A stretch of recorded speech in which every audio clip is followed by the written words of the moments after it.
کیا کبھی آپ نے غور کیا کہ کبھی ہمارا دل چاہتا ہے کہ ہم آرام کریں، کبھی ہمارا دل چاہتا ہے کہ ہم کہیں دور سفر پہ چلے جائیں، کبھی ہمارا دل چاہتا ہے کہ ہم بچوں سے کھیلیں، کبھی کبھی ہمارا دل چاہتا ہے کہ ہم کوئی اچھی سی چیز کھائیں، کبھی ہمارا دل چاہتا ہے کہ آج ہم دفتر سے چھٹی کریں، کبھی ہمارا دل چاہتا ہے کہ ہم اپنے ماں باپ کی خدمت کریں، کبھی ہمارا دل چاہتا ہے کہ ہم قرآن حکیم کی تلاوت کریں۔ بعض اوقات ایسا بھی ہوتا ہے کہ ہمارا دل خوشی سے لبریز ہو جاتا ہے، اور بسا اوقات ایسا بھی ہوتا ہے کہ ہمارا دل مغموم ہو جاتا ہے۔ آخر یہ دل ہے کیا؟ یہ دل ہمارے جسم کا ایک انتھک کارکن ہے۔ ہمارے پورے بدن میں یہ دل ہی تو ہے جو سب سے زیادہ مشقت کرتا ہے۔ یہ ہر پل، ہر گھڑی، ہر لمحہ اور ہر ساعت دھڑکتا رہتا ہے۔ رحم مادر میں 4 ہفتے کے بعد یہ دل دھڑکنا شروع ہو جاتا ہے اور پھر عمر بھر دھڑکتا رہتا ہے۔ ہمارا یہ دل دھڑکنے کی آواز پیدا نہیں کرتا، بلکہ یہ دل کے والوز ہوتے ہیں جو یہ آواز پیدا کرتے ہیں۔ ہمارے اس دل کا سائز ہماری درمیانی درجے کی مٹھی کے برابر ہوتا ہے، اور یہ ہر منٹ میں تقریباً 1.5 گیلن خون پمپ کرتا ہے۔ جی ہاں، پھر سے سنیے، یہ ہر منٹ میں تقریباً 1.5 گیلن خون پمپ کرتا ہے۔ یہ کورنیا کے سوا پورے جسم کے 75 کھرب خلیوں کو خون پہنچاتا ہے۔ دل کی جگہ بنانے کے لیے ہمارا بایاں پھیپھڑا دائیں پھیپھڑے کی نسبت کچھ چھوٹا ہوتا ہے۔ ہمارے جسم میں خون کی نالیاں جن میں خون دوڑتا ہے، اگر ان نالیوں کو سیدھا کر دیا جائے تو ایک اندازے کے مطابق ان کی لمبائی 1,60,000 کلومیٹر ہو جاتی ہے۔ جی ہاں، دل تھام کر پھر سنیے کہ اگر ہمارے جسم میں موجود نالیوں یعنی شریانوں اور وریدوں کو سیدھا کر دیا جائے تو ایک اندازے کے مطابق ان کی لمبائی 1,60,000 کلومیٹر لمبی ہو سکتی ہے۔ ہمارے یہ دل اوسطاً ہماری زندگی میں 1.5 ملین بیرل خون پمپ کرتا ہے۔ یہ خون 30 سیکنڈ میں ہمارے پورے جسم میں گردش کر لیتا ہے۔ ایک عام پانی کا پمپ اتنی طویل نالیوں میں پانی پمپ نہیں کر سکتا، تو پھر ہمارا یہ دل سب کیسے کر پاتا ہے؟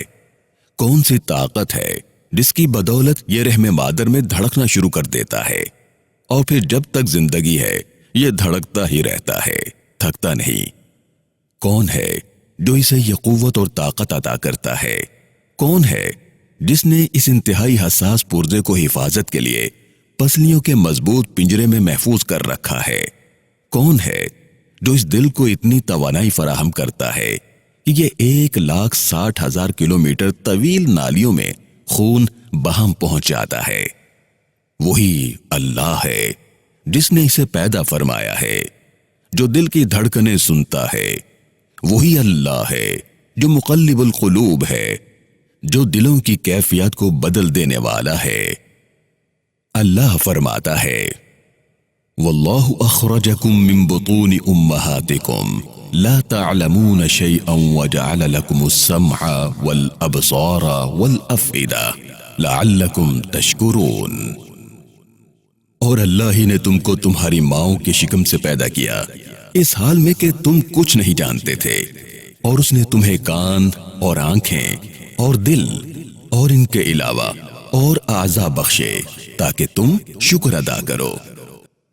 اور پھر سورہ بنی اسرائیل کی آیت نمبر 36 میں اللہ رب العالمین فرماتا ہے، وَلَا تَقْفُ مَا لَيْسَ لَكَ بِهِ عِلْمٌ إِنَّ السَّمْعَ وَالْبَصَرَ وَالْفُؤَادَ كُلُّ أُولَئِكَ كَانَ عَنْهُ مَسْئُولًا۔ اور اے میرے بندے، جس چیز کا تجھے علم نہیں اس کے پیچھے نہ پڑ کہ کان اور آنکھ اور دل ان سب اعضاء کے بارے میں ضرور باز پرس ہوگی۔ میرے پیارے بھائیوں، اللہ رب العالمین سے ہر وقت یہ دعا کرتے رہنا چاہیے کہ اے پروردگار، ہمارے دل کو پاکیزہ فرما دے، ہمارے دل کو اپنے ایمان سے منور فرما دے، اپنے نور سے منور فرما دے، ہمارے دل میں پیار، محبت، امن اور ایک دوسرے کا احترام عطا فرما دے۔ نبی آخر الزماں حضرت محمد مصطفیٰ صلی اللہ علیہ وآلہ وسلم اکثر یہ دعا فرماتے تھے، اللہم طہر قلبی من النفاق وعملی من الریاء ولسانی من الکذب وعینی من الخیانہ فإنک تعلم خائنۃ الأعین وما تخفی الصدور۔ کیا ہے میرے رب، اے میرے پروردگار، تو میرے دل کو منافقت سے، میرے عمل کو ریاکاری سے، میری زبان کو جھوٹ سے اور میری آنکھوں کو خیانت سے پاک فرما۔ بے شک تو آنکھوں کی خیانت اور دل میں چھپے رازوں کا جاننے والا ہے۔ پھر آپ دعا فرماتے، یا مقلب القلوب ثبت قلبی علی دینک، کہ دلوں کو پھیر دینے والے، میرے دل کو ایمان پر ثابت قدمی عطا فرما۔ پھر آپ دعا فرماتے، اللہم اجعل فی قلبی نورا، اے میرے پروردگار میرے دل کو منور فرما دے، آمین یا ارحم الراحمین۔